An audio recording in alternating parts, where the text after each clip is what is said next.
Alrighty, welcome to Junction City today. My name's Farrell. I'm here with Bob Urry. You're a cowboy poet.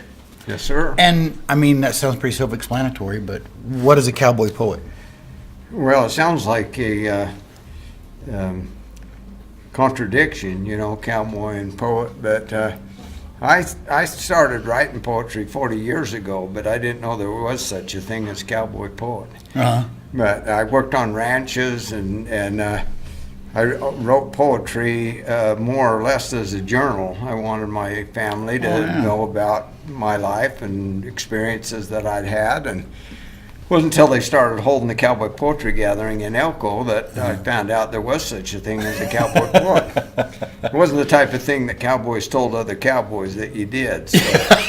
They might tease you. Yeah. Huh? That guy's a sissy. But I found out when we went over to Elko that there were a lot of people that wrote poetry that had similar experiences, and I was surprised at how many people wrote similar poems to mine, the same type of experiences that I had had. And so it was, I actually, when we went over to Elko, they had an open session, and my son talked me into getting up and doing a couple of my poems, and then they invited me back to be a featured poet. So that's kind of how I started reciting. So how many people will generally show up at a cowboy poetry? Well, first year in Elko in 1980, I believe it was, or 79, they set up chairs for 2,000 people, and they advertised it real heavy.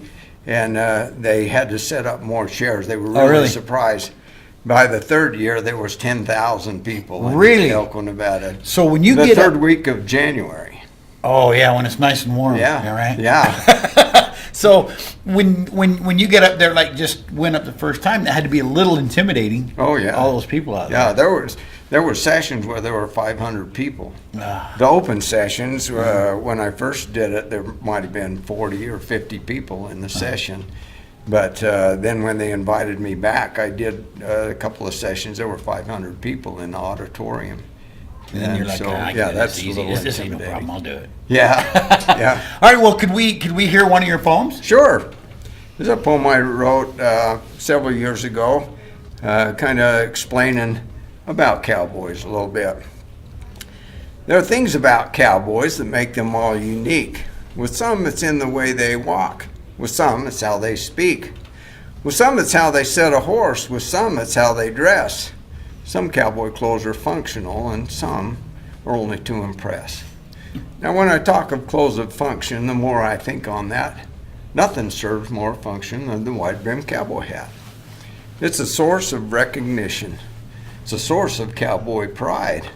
It can be a source of quick protection when a cowboy needs to hide.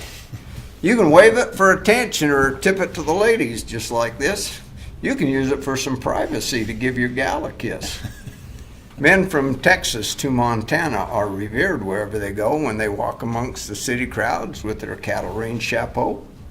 There's all shapes and styles and colors, but I'd like this understood. The thing I like most about my hat is that it makes me look so doggone good.